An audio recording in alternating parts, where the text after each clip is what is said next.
Jeez, man. Let's go. I'm enjoying the regular Olympics, and then I'm enjoying these Hood Olympics that have been happening Hood Olympics on social media. People are climbing crates and doing all types of nonsense, man. I'm really enjoying people falling and breaking their arms. The milk crate challenge is going to take out more people than COVID at this point. I'm counting. They should, how the Worldometer has like the COVID counter, like recoveries, deaths, whatever. And Dude, where are they getting these crates? Where are they getting them? I don't know. Are they going behind like a 7-Eleven or something and just grabbing them? That's the question, Bert. Thank you for asking the important question. Who is stealing the milk crates from all of these cities? Find out next.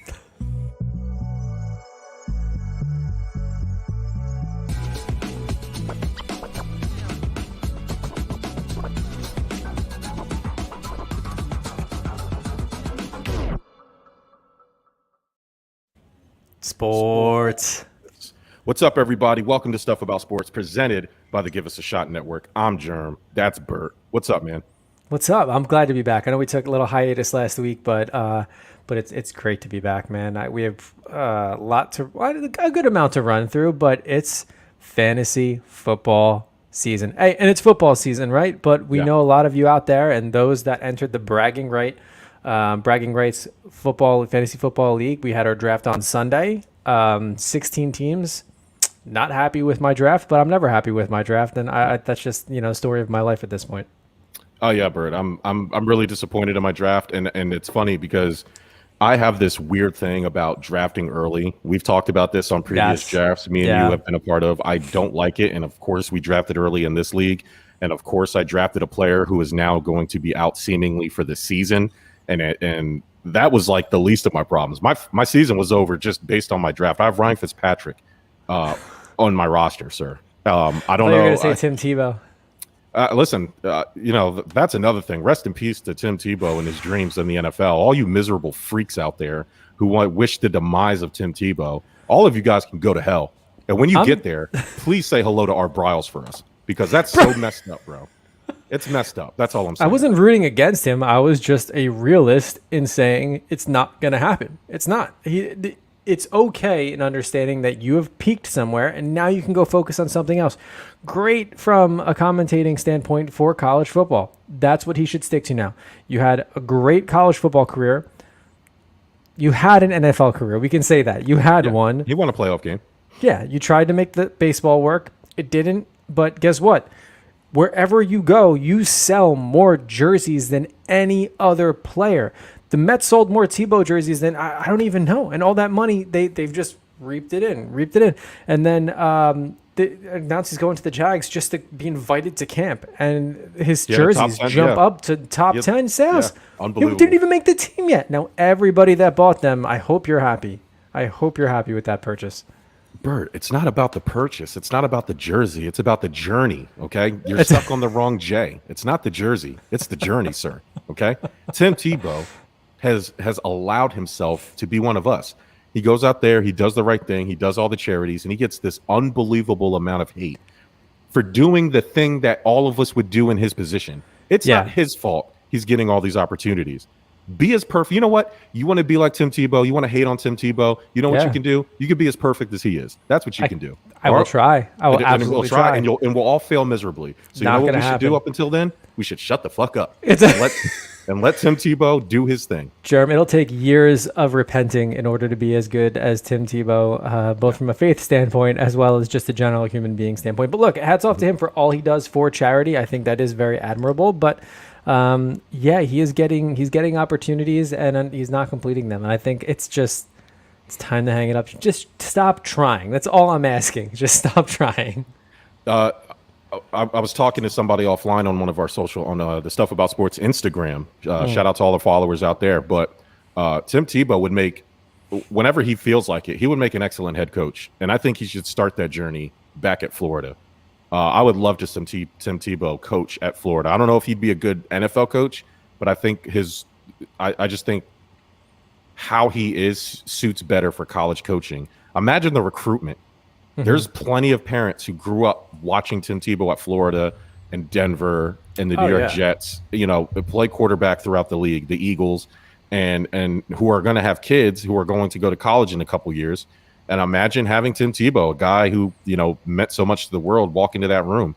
The kids may not understand it, but that influence on the parents. I mean, that's what happened with Nick Saban. Nick Saban just walks into a house and he gets a bunch of kids. These kids have no idea who Nick Saban is other than he has a winning college program. It's the parents that are putting these kids in this position. Like, oh my God, you need to listen to Nick Saban, or you need to listen to Dabo Swinney or Jim Harbaugh or whoever, whoever the coach is of these top programs. So I'm sure the boosters help too, but I'm sure. But having a guy like Tim Tebow changed.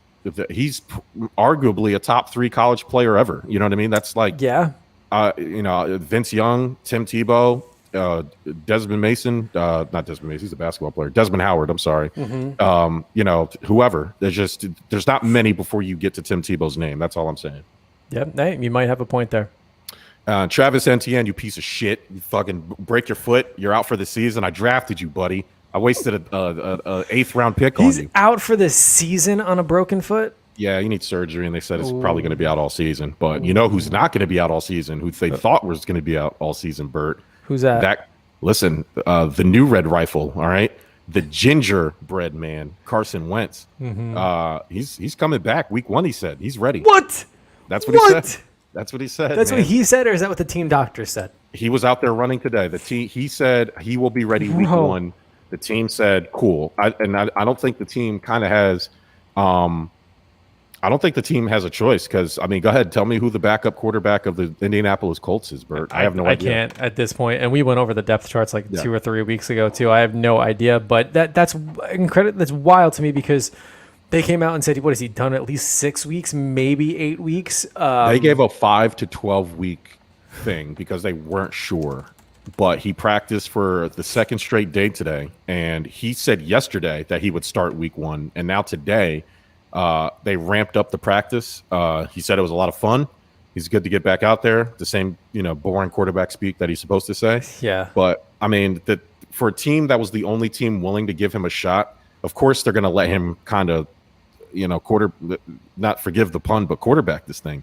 Yeah. And let him kind of call the shots on when he comes back. I don't see why you wouldn't at this point.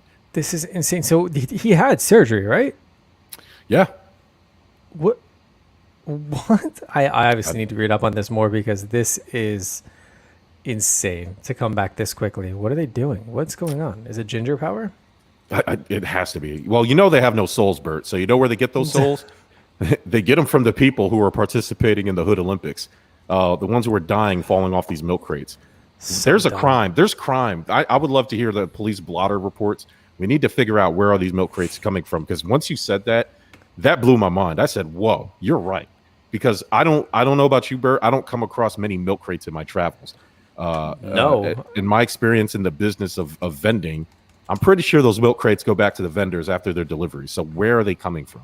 I will say, I saw right before we went on, and I joined you in the studio here, that checking Twitter, I saw Blue. Actually, speaking of the Colts, another world-class athlete is their mascot, Blue, who did the milk crate challenge and did it great. I guess he did the whole thing. I don't know how many levels there are, but he went up the whole thing and down, and it didn't fall. He didn't break anything, thank God, even though I'm sure the padding in that suit will, prevent any broken bones. But no, I mean, he did it successfully, unlike everybody else who I've seen on the internet fall. And listen, these falls are not graceful. This is by no means like none of these individuals are they're not gymnasts. There's no grace to them whatsoever. And they're falling hard and bending in half, and their bones are snapping in half too as a result. So, but here's what I will say. Mm-hmm.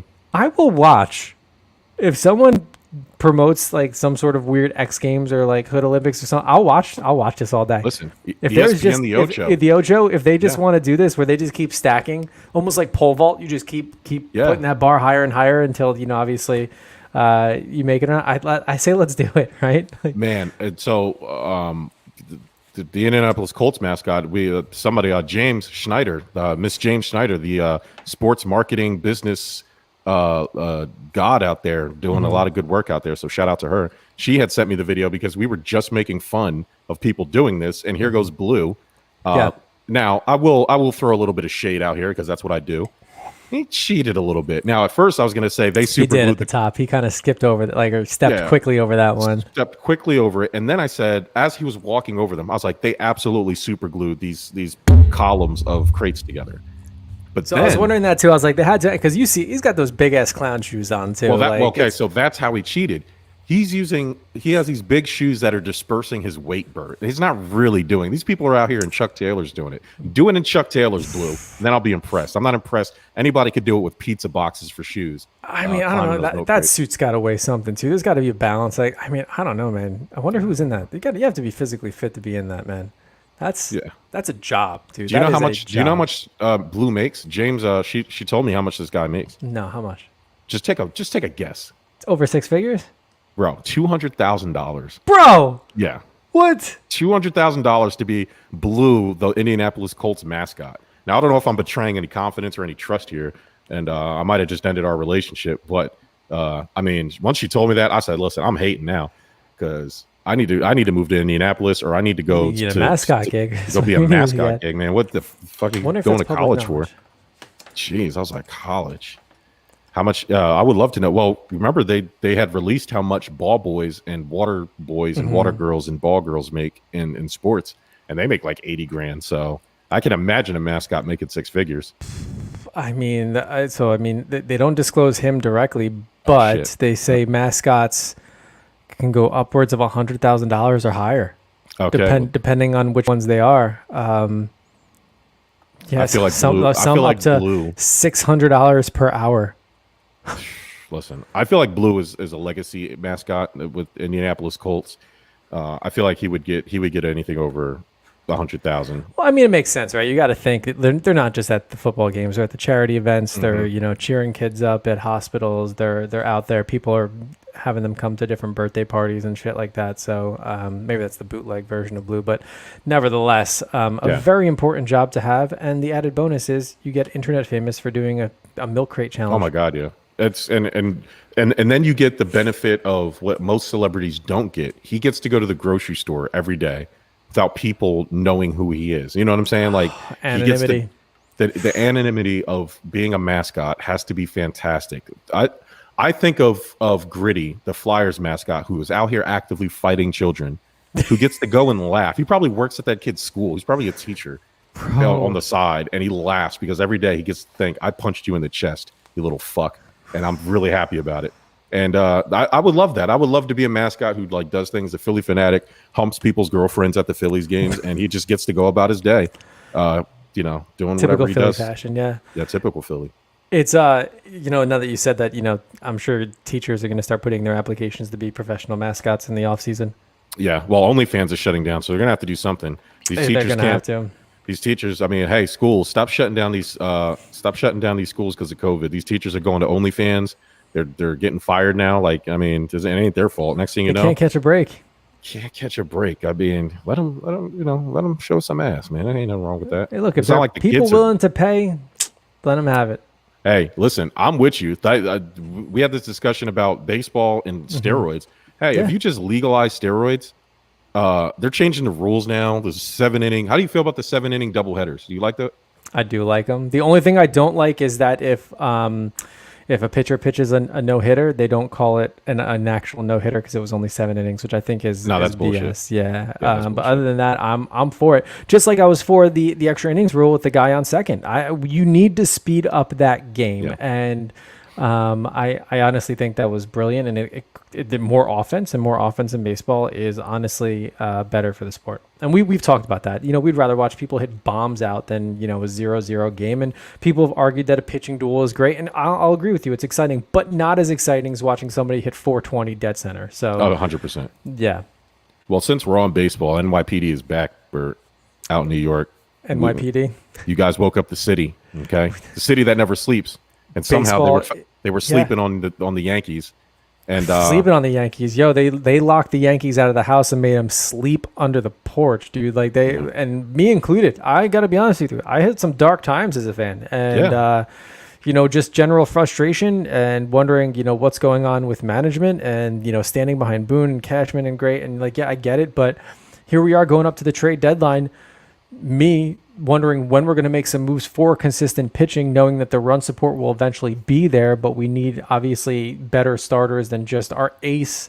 And we go out, we get I'll say a decent pitcher, because he is, great. He's gotten shelled a couple of times in his outings, but lo and behold, we have this cavalry of experienced hitters, Rizzo and Gallo, and the Italian Stallions come in and just tear it up. They jolted up the lineup. They're hitting better. They're seeing the ball better. I think they're like some crazy stat, like 28-3 since the trade deadline, and they've just won their last 10 in a row. Right now, tied it up with Atlanta 2-2, which I know you as a Met fan want us to destroy them, much like we did last night. So I know you're going to be rooting for the Yankees, but baseball's back in the Bronx. Baseball's back in New York. They're vying for a position. They swept the Sox. So yeah, dude, it is great to be a Yankee fan right now. And look, we hope this momentum keeps up. We hope our pitching stays sharp, and we hope that the run support stays there too, because we've been in so many situations similar to this, where the second we smell October, November baseball, our lineup just goes completely dry and there's no run support, and we're sitting here clenching on like 2-1 games going into the ninth, and it's just not a good feeling at all. So hoping this stays consistent. Mets, on the other hand, it's rough. Bert, it's been quite an August for both New York teams. Yeah. Yankees fans are handing over their pitchforks and picket signs over there to us Mets fans. Yeah. We just swap out the logo and go swap off the logo. Yeah. I mean, there's no other way to say it. I know we got a little win the other day, and everybody's happy about it after we lost like our last 13 games. So everybody, Steve Cohen wants to talk shit. The Mets are falling apart. Bert, Yankees are on fire ever since a black cat had run onto the field, which is usually an ominous sign. But I think that black cat was meant for the Mets, and somehow good luck for the Yankees. And that game happened against Baltimore, which is the worst team in baseball, and tanking. And I just read a really interesting article, because their assistant GM is the same guy that helped set up the Astros for success when the Astros were terrible all those years in a row, and not actively tanking, but a formula in which that, they're not they're not basically putting a good enough product out to actually win baseball games right now. And probably one of the most interesting stats I read, I think it's either 14 or 44 individual MLB players make more this year than the entire 26-man roster for Baltimore right now. Wow. So yeah, it was absolutely insane in terms of what I read. And actually, I think I could probably pull it up, but yeah, it's ever since that game against Baltimore, they've been jolted. They're ready and they're going. And look, you said the Mets, they've had it rough, especially against Philly. We were there for the Philly game for Bosa's birthday a couple of weeks back. And shout out to Mike Powers. And look, I had fun rooting for the Mets that day. They almost came back and did it, but no, it's look, you can jockey for a wild card spot. That's what we're hoping for. And look, pitching injuries doesn't help your cause either. But who knows? Who knows what happens? Lindor being out doesn't help. Yeah, it's going to be a race to the finish. Need pitching. He gets Lindor's best buddy Baez, and after Chicago's, I guess he kind of had to take him. Chicago was having a fire sale, and they were just giving up everybody. So I guess you take what you can get. But it's like you needed pitching. I don't know. How do you feel about Luke Voit saying that he should start over Anthony Rizzo? Like, how do you feel about that? I think his quote was taken out of context a little bit. He basically said he's going to do whatever. I'm paraphrasing here. He's going to do whatever it takes to make the team or have the team win. And he said, he can do the job. He's supporting his teammates. Obviously, he loves Rizzo. He's supporting him, but he also thinks that he deserves to play too, and he does. And he's doing well. He's hitting consistently. So he's there. Basically, he's just letting everybody know that if he needs to step in or if he needs to step up, he's there to do it, and he has a shot to play. I think that's what he meant by it. Personally. Obviously, anything these guys say nowadays is just going to be taken completely out of context. But I don't think it was I deserve it to start over him. It was just anytime I need to step in, I can absolutely do so. I've proven the fact that I can do it, and he's going to do whatever it is to help the team win. Now, if it was meant the other way and I'm misinterpreting it, that's fine. At the end of the season, hopefully we're raising a trophy and we have rings, and he's not going to care how much he contributed to it, just knowing that he was there on the team helping them win, because he still has the ring all around. That's at least my view on it. But yeah, I don't want to make a big deal out of it, because I don't think it was that much of a big deal. Well, the Mets officially had pulled the ripcord. I mean, we're losing 7-0 to the Giants, bottom of the fifth right now. Yanks, on the other hand, just took the lead 4-2. So yeah, I mean, it's the Mets extremists. I know they want to be a positive group, but the season's over. Sorry, guys. I mean, I don't know what to tell you. It's just, it's sometimes like there's positivity, but enthusiasm, Bird, as you know, doesn't win games, and you have to be able to call the real, and it's we're bad right now. We can't pitch, we can't hit, we can't field, we can't do nothing, and Steve Cohen doesn't help. He's actively calling out the team that he created. Yeah. The team's calling it, like, when the player only meeting happens, the season's over. That never works. I really wish teams would stop doing it. It never works. And it's just unless they're trying to work out a clubhouse issue on their own, right? No, I'm talking about in the context of, hey, we had a 5-game lead in this division, and now we're about 6 games out. We need a players only meeting. It's over, guys. There's nothing, especially after the owner had already called out some of these big name players. That, like, it just, in that context, yeah, like if Lindor and Alonso had like a little spat, then that's different. And if it's not affecting the game in terms of, hey, they wouldn't be losing because of that. They're losing because the team's bad. Yeah. And they're playing bad. They're not playing up to their potential. And that's what I mean, where the players only meeting doesn't work. You see it in basketball a lot. A team that on paper should be a world beater and they lose a bunch of games, they call that player only meeting. Very rarely has they just decided to turn it around and here we go, like, let's make a run at a championship. They usually don't, they don't. Yeah. And it falls apart and the players get traded, blah, blah, blah, blah, blah. There's a lot of talk of bringing Thor back as a closer. Or a relief pitcher to finish out the season. And I said, why? No. You don't do that. I mean, you're ultimately going to end up ruining his career, at least I think. And I just think the Jabba Chamberlain effect, right? He was a starter, went out, they brought him back as relief, and he never got back to form. He never did. It's two different styles of pitching. It doesn't make sense. It doesn't make sense to to get him reps. He'll get enough reps in the offseason, and he'll have next year. Like, I don't like a guy that talented doesn't need reps at the end of a season that's dwindling. If you're not going to start him and put him in the rotation, don't play him at all. I think you said like a team that's dwindling, right? A season that's dwindling. Like, why put him in this position for a glimmer of hope? Like, if it's one thing, if you're looking to clinch, and you want all possible arms, we're in a wild card game, or we're in a playoff game, and we're trying to close out the series, then I get it. But to get a chance of a chance, it's not worth it. It's not worth it to ruin one of your aces like that. Yeah. I just looked at it right here. One of the worst swings. He swung, the ball didn't even touch the dirt yet, and he swung at it, Bert. Javier Baez. Like, how the infield before the dirt hits, before it gets over home plate, it wasn't even close. I'll send you the link.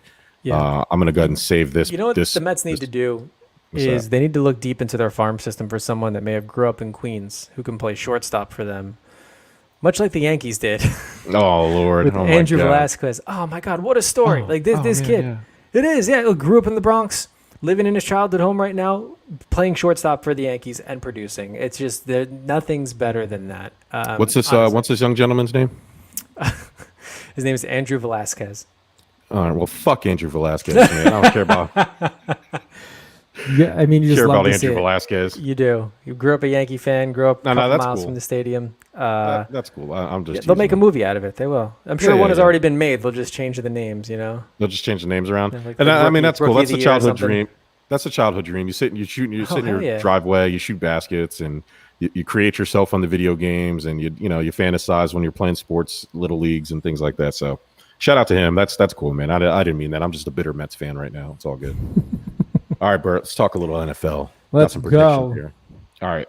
So, with NFL season coming up very, very shortly, there's some predictions that I had put out in a list, and we're kind of going to just go through them. And see what you think, and we'll put it out to people on social media after the show, and kind of collect those thoughts and over the next week. Couple of announcements to make first, Bert. Not next week, the week after.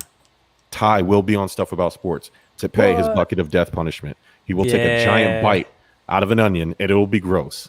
and he will have that nasty stinking onion in his mouth, and he'll do that on air for us. I talked to him before the show, and he said he's ready to do it. Not next week. It'll be the week after. So we got to get the guys on the divide to see if they can join just for that. okay, yeah.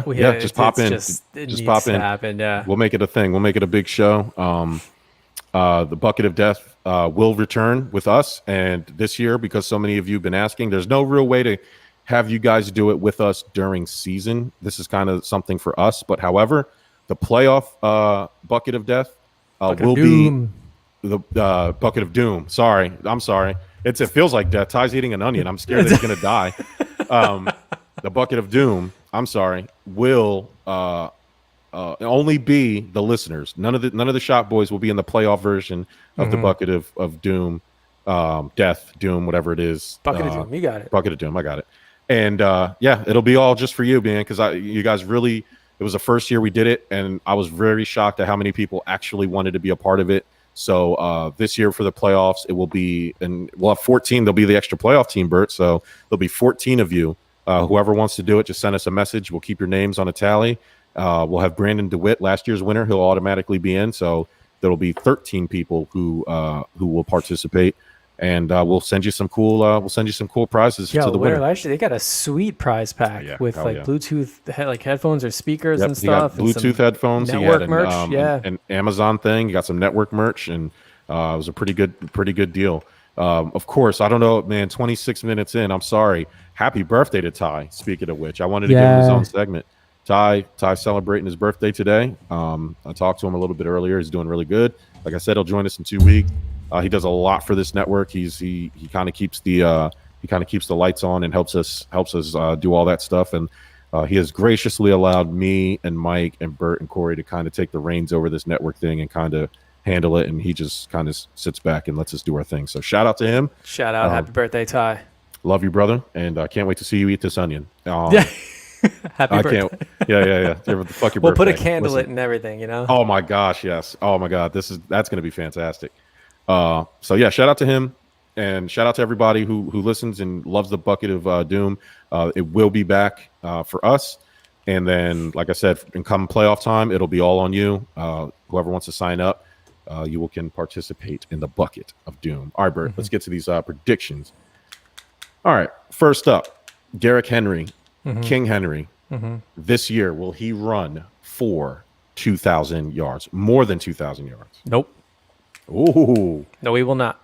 You don't think so? The Titans have added weapons. I think they're going to be mostly in the air. Of course, he's a dominant run game, and they're not going to shy away from him. But with more offensive weapons, especially with Julio, I honestly don't think. I don't think he's going to go for. Oh, he's going to get close to. I mean, his only 2,000-yard season came last year. So suffice to say, I don't think he's going to go over 2. Yeah, so I mean, he had 2,027 last year, and that was just a ridiculous clip of attempts, and most of that was really because they didn't know how to use AJ Brown and Corey Davis and a lot of their weapons that they had. I mean, it was all Derrick Henry, and the fact that you add Julio Jones and AJ Brown's taken a step up, and they've added some other pieces. You start to wonder, like, all right, and he's already been there.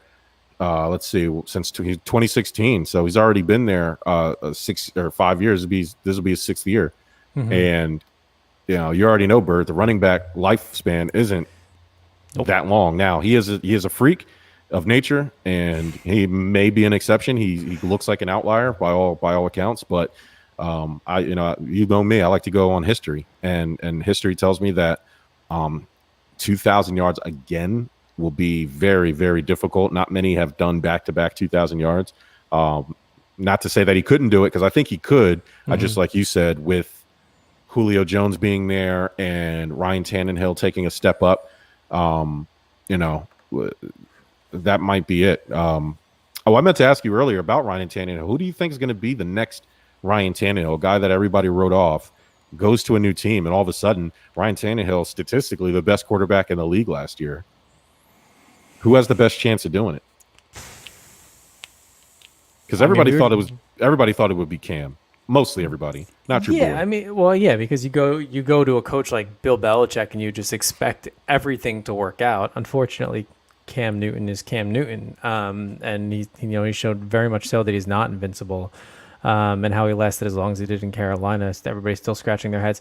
I mean, honestly, the man, I don't know. You could say Carson Wentz potentially, because we all wrote him off. I'm still kind of writing him off. I don't know. I'm going to go with Carson Wentz. Then I really can't think of. I mean, yeah. I think, I truly think, and Matt I'm Stafford maybe. no, hell no, No, but he's hell been no. so established. That's the thing. I mean, That's Ryan Tannehill faded into the background. Like, and if it wasn't for Marcus Mariota, like just not doing anything, he wouldn't have had his the Red Rocket. Maybe. So I like Andy Dalton. I mean, I know we labeled the Andy Dalton virus. I just think he's like in that Ryan Fitzpatrick level. I don't think he. I think he'll lose you more games than he'll win you. I don't think he can win you the game. I think he's like in the Kirk Cousins, Ryan Fitzpatrick. You can win with Andy Dalton. He just can't win you games. I'll put it like that. But he damn sure will make you lose games. And you have to be careful. You have to have a certain amount of team around him. How about Sam Darnold here in Carolina? That team in New York was not made. All Carolina's receivers are all deep threats. That's all they have. There's no versatility there. Teddy Bridgewater, while he's an accurate quarterback, he's not a deep thrower. He has no arm. Yeah. When Sam Darnold was in the Jets, he didn't have that. He had a bunch of guys, possession receivers, who couldn't separate. And Sam Darnold needs to air the ball out to establish his rhythm. He didn't have that in New York. So now he has that in Carolina. And I do think he has the talent to maybe not be like hit the clip that Ryan, because what Ryan Tannehill's done is like ridiculous. But I think he can take that step where it'll change your opinion of him after a year in Carolina. The only thing I'm worried about with them is their offensive line, but we shall see, because I do think they have weapons that will help Sam Darnold, and I think that'll start changing the narrative about him a little bit. So that's my thing. But I like Andy Dalton. Shout out to him. Justin Fields looks amazing, though. I don't know, like Andy Dalton doesn't have many games to kind of keep that job. He has about a half a game, if that. If he comes out and looks horrible in the first 2-3 games, it's probably going to be over for him before it starts. All right, Bert. DK Metcalf leads the NFL in receiving touchdowns. No, I'm sorry. No, I don't think so. And I got to be something. I'm having a hard time even picking a receiver in terms of who that would be. It's got to be Devontae Adams or Stephon Diggs or Tyreek Hill. Good one. Yeah, or I was gonna say Tyreek Hill. Diggs I'd throw in there, but your boy likes to spread the ball around too. That is true. That is true. I think with Josh getting the money, I think our team is established. So Diggs and Allen, Edmonds, Tre'Davious White, all of our key components are locked in for at least 4 years. So I think you start to see that relationship grow stronger, especially with Diggs and Allen. The fact that they are going to be there, and the fact that there was some criticism in Buffalo that, oddly enough, Diggs wasn't thrown the ball enough. You have somebody his talent. I know Josh likes to spread the ball around, but sometimes you do that too much. You know what I mean? Like when you have these one-on-ones, you have to give Diggs the opportunity to just get the ball, and so let him do what he does. Let him do what he does, and he's amazing at it. I think, but I mean, I don't want to lean. I think you lean too much into forcing territory, and I think Josh has come up with a really good rhythm. Now you add Emmanuel Sanders to our receiving core.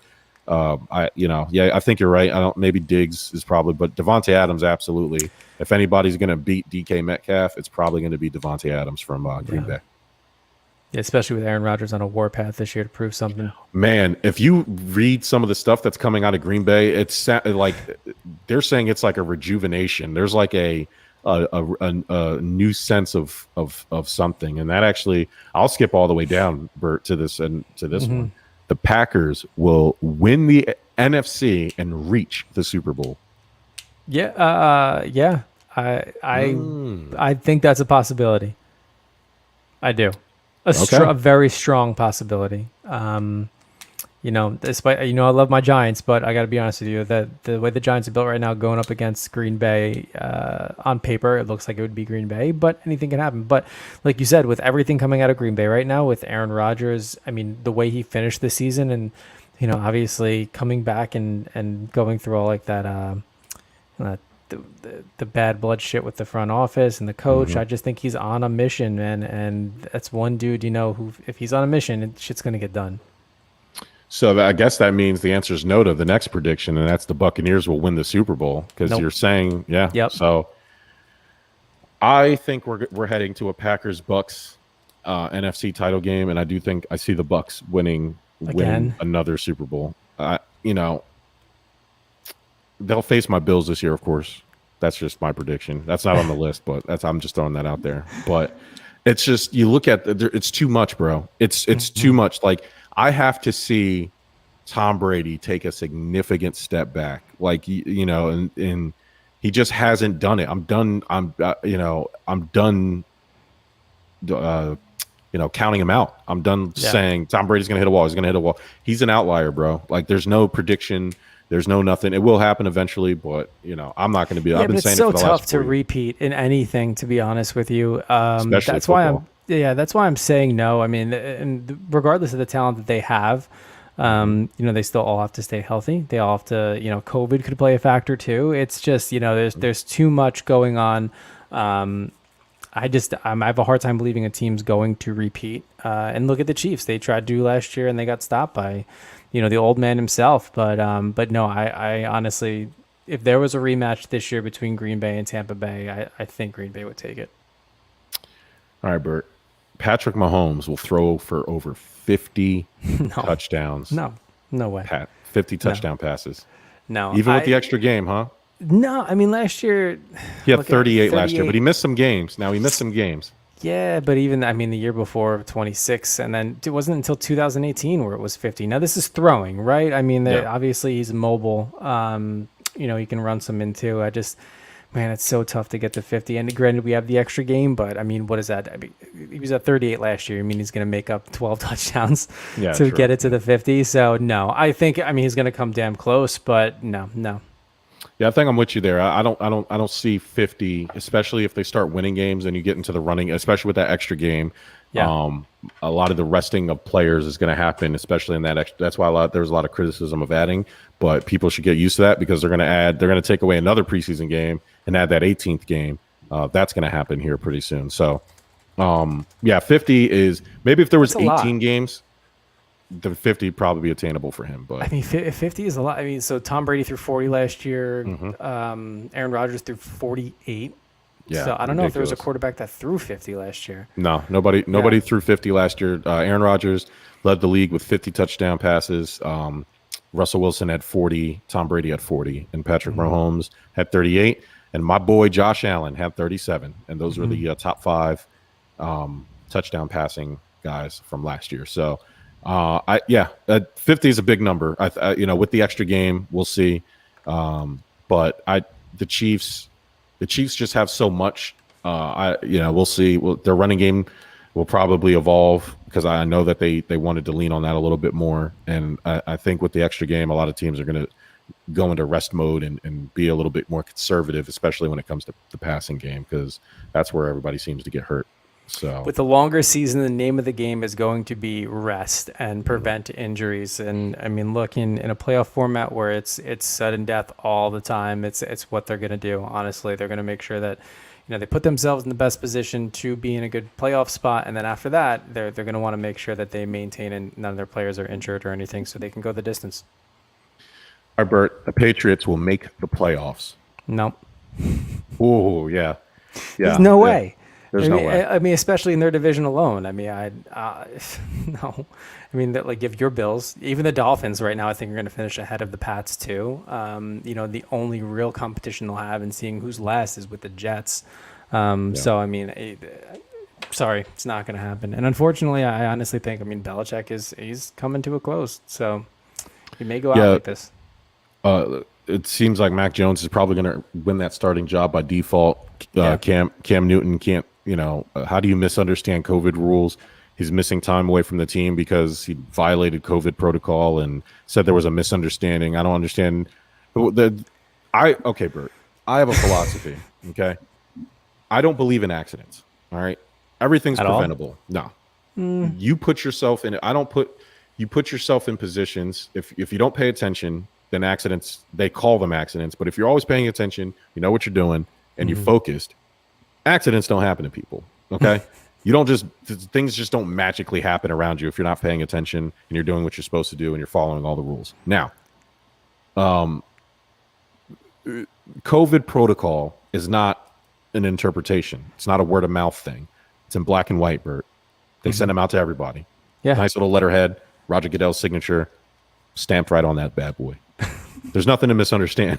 There's nothing to be confused about. Okay, it wasn't an accident. You certainly can't call. Yeah, you can't call that an accident. I, for one, do think that no matter how hypervigilant you may be, accidents could still happen. But in this particular scenario, no, there's no accident when it comes to this. Absolutely not. So Cameron Newton in his babushka, whatever he wears nowadays, all right, is sitting at home, thumb up his ass, trying to figure out what happened while Mac Jones is stealing all of his Team 1 reps. And Cam had a good preseason game the last time, but I don't think he's like head and shoulders better than what Mac Jones has showed us. And honestly, like you said, with Belichick, starting Cameron, it would be the last hurrah for him. It's I have to go with what I know because this is my last shot, and I don't have time to be entertaining some rookie.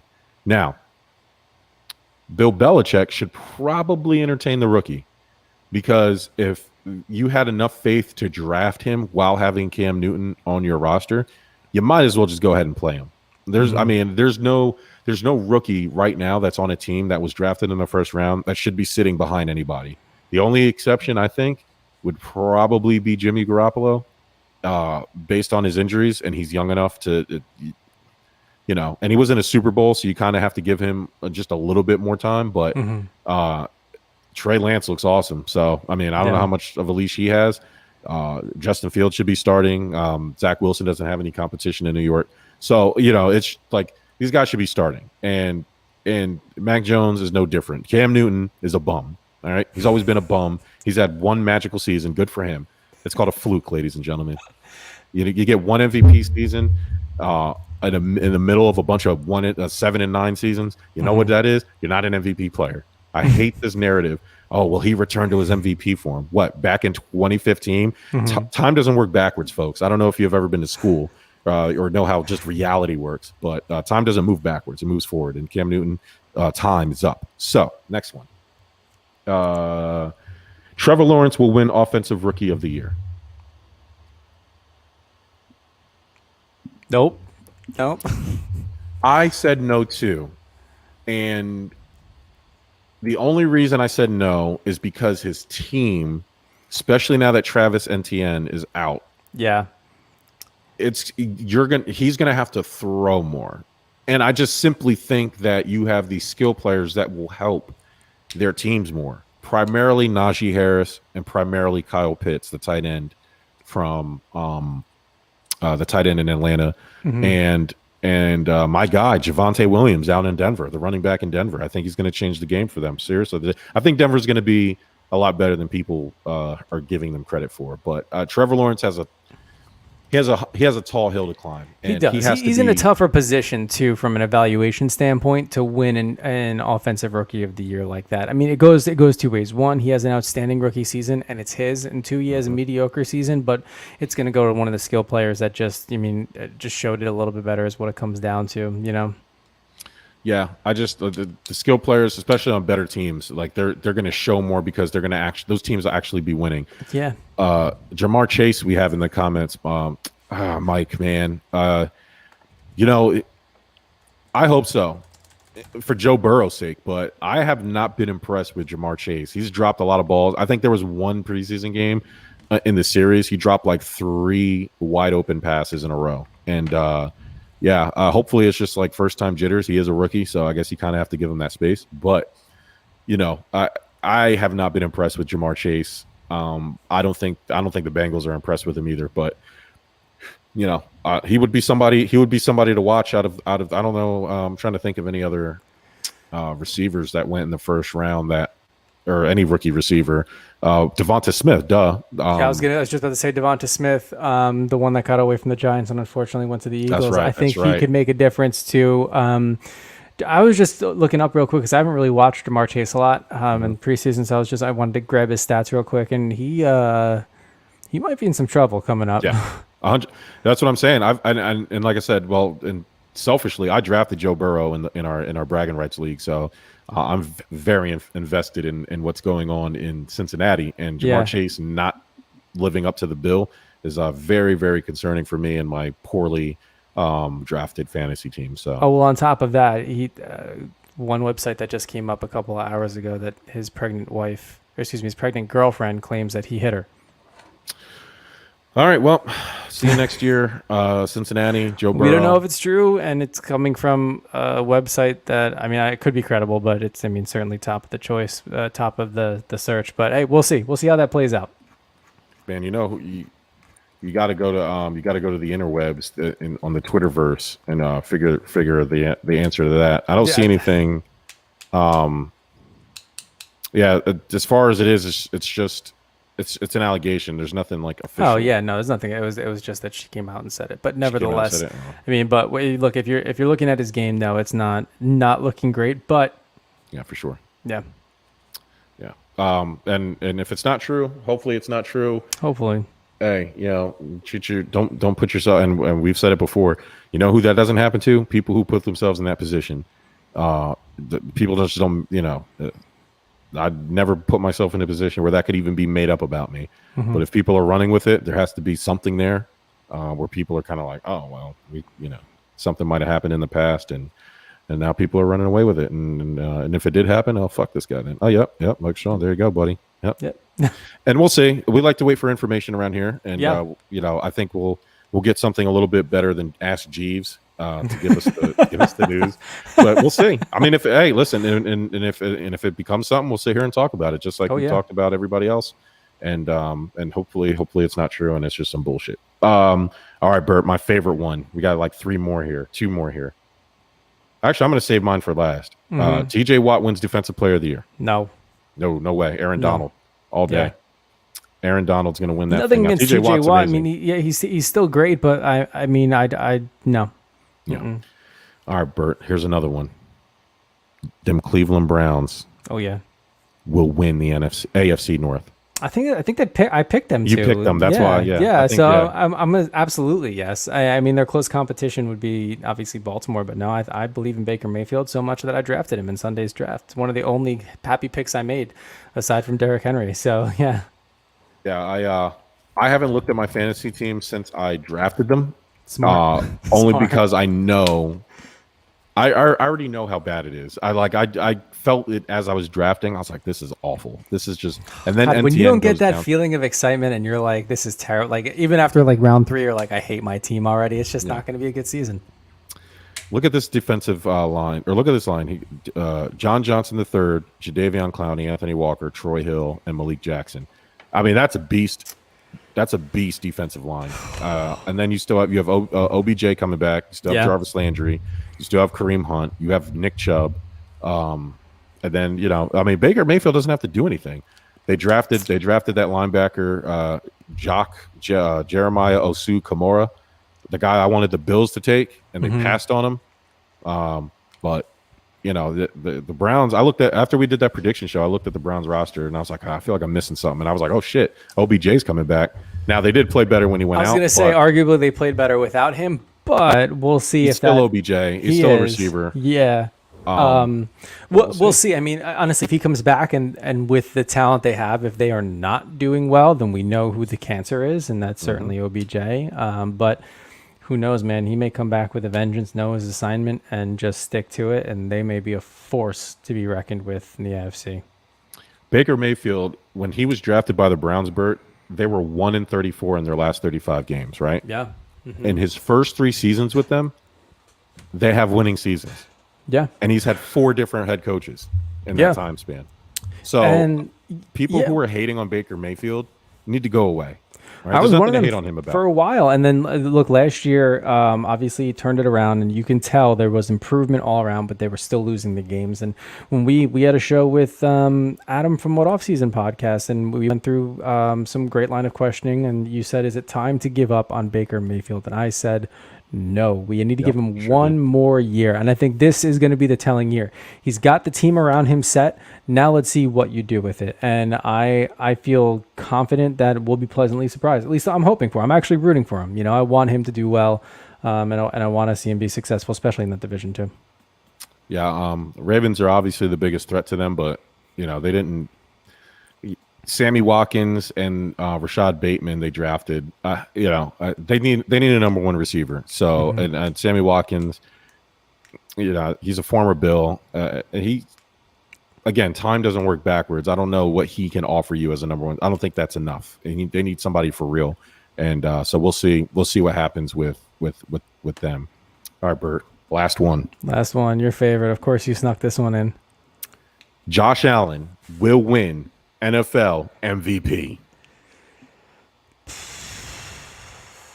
Come on, Bert. Do it. Honestly, based off last year, and if he progresses again, yes. I mean, his only competition in my head would be Aaron Rodgers.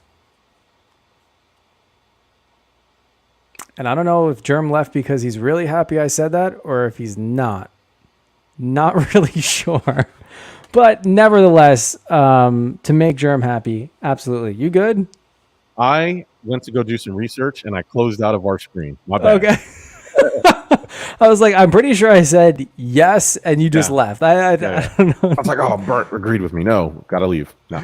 Yeah. Sorry about that. No, you're good. You're good. So, I mean, in my head, the only competition would be Aaron Rodgers. But based off how he played last year, if there is still improvement from that, and he did outstanding, I think, honestly, it could be his for the taking.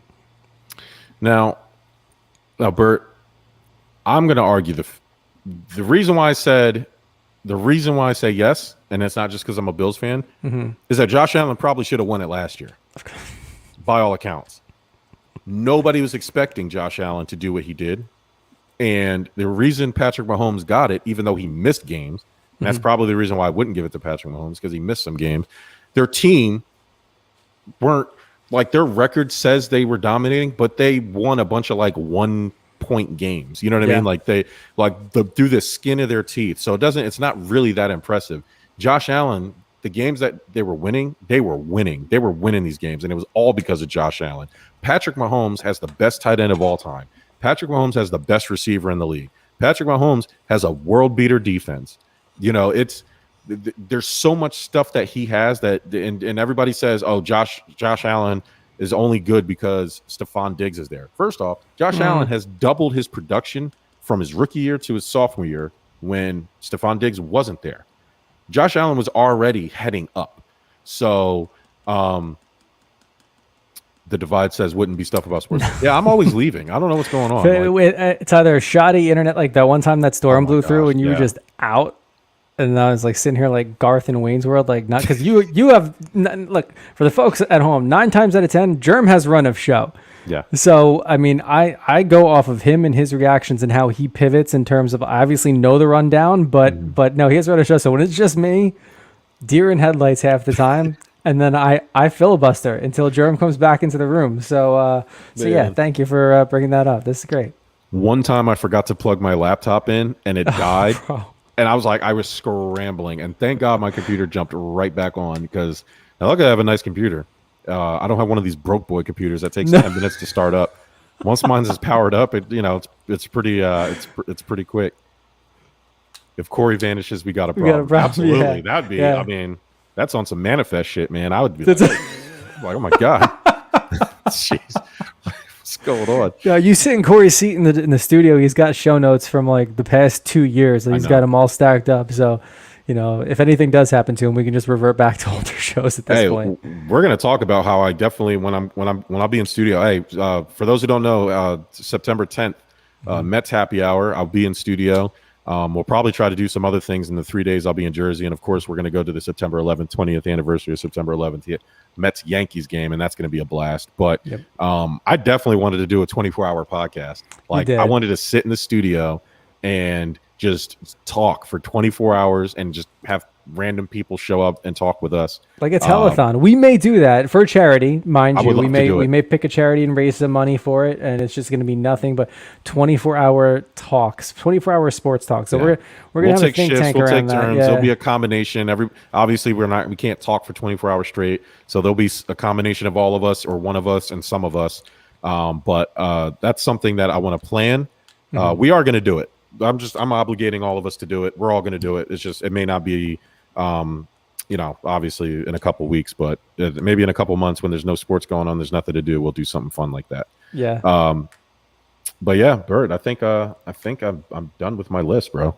I think so. I mean, look, just some honorable mentions for me, at least, giving out some fun facts, and I'll give a game ball today too. So on this real day, quick, Bert, I'm sorry. Yeah. If anybody has a game, we're bringing back the game ball segment. So if there's something fantastic in sports that you want to give recognition, and we're going to start doing this at the end of every show again, please nominate something you want, a person or a team or an organization or whoever you want to give your game ball to for somebody who did something wonderful outside in the world of sports, but outside of actual sports. Go ahead, Bert. Sorry about that. Yeah, no worries. So fun fact, this day in sports history, 102 years ago today, Ray Caldwell, who was an Indians pitcher, was struck by lightning after pitching 8.2 innings. Holy shit. Was unconscious for 5 minutes, woke up, got the last out, and finished the game. Fantastic. Oh man, you can't write shit better than that. It's just absolutely amazing. And then some NHL news. 2021-2022 season brings a brand new team with the Seattle Kraken. Come 2022, 2023, we'll have another new team, but probably I'll say repurposed team, as the Phoenix Coyotes are being evicted from Phoenix or Glendale, effectively. So the Gila River Arena, which has been their home for the past 25 seasons, I believe it's run by like local municipalities, and they basically said, hey, the team isn't making enough money for it to be worth it to keep housing you here. So they basically put up an eviction notice. So come the end of this coming season, the Phoenix Coyotes will have to relocate before the 2022 and 2023 season. And then 3 potential cities on their list is Quebec, which would be great to see a team go back there, Hamilton, which is in Ontario, and then Houston. Now, I don't think there's a big market for hockey to go to Houston, but you never know. So we'll see. They actually moved from Winnipeg to Phoenix 25 years ago. And come the end of the season, they're going to have to find a new home, hopefully a home that makes more money than anything else. And then my game ball today, Larry Fitzgerald. So he's weighing in on retirement right now. He's not sure what he wants to do, but fun fact, he has more career tackles than dropped passes, which if that ain't Hall of Fame shit, I don't know what is. That is completely wild. So my game ball goes to you, Larry. And then I hate to end on a sad note, but the hockey world lost two very important people over the span of 2 days. And the greatest Ranger, Rod Gilbert, passed away on Sunday. Very sad. He did so much for the Rangers organization, not only as a player, but being there, throughout the years and help mentoring players. And then shocking news yesterday came as Jimmy Hayes, who spent 7 seasons in the NHL playing for like Chicago, New Jersey, Boston, Florida, and I think spent some time with Pittsburgh too, passed away unexpectedly, 31 years old. So rest in peace, Rod Gilbert, and rest in peace, Jimmy Hayes. Jimmy has a brother, Kevin Hayes, who plays for the Flyers, formerly of the Rangers too, and can only imagine what they're going through in this unexpected loss. So thoughts and prayers to you guys out there. Yeah, man, that's very sad. Rest in peace. Rest in peace. My game ball goes to the fans who were defending themselves at these games. These people are getting drunk. There was a guy in a white shirt at, I believe, a Rams or some type of preseason game. And this lady was pointing at the Steelers and Lions game, and she was pointing into his face, and he knocked her clean out. And then he knocked her boyfriend out because they were antagonizing this dude. Mind your business at the game. Stop antagonizing people. Manage your liquor consumption. If you can't handle your beer, stop drinking beer. Yeah. That guy had no choice but to defend himself, and he knocked them clean out. And so shout out to him and all the people. There's been a couple of those instances, most famously the Sons and Four guy. Defend yourself at the game, and if you get a chance to knock somebody clean out, knock their ass out, because that's ridiculous. Keep your hands to yourself, people. That's it. All right, Bert, man, this was fun. We'll talk to everybody next week. Like I said, check out Give Us a Shot.network for all of our podcasts, and find us on Facebook, find us on Instagram, and find us on YouTube. Until then, we will talk to you next week.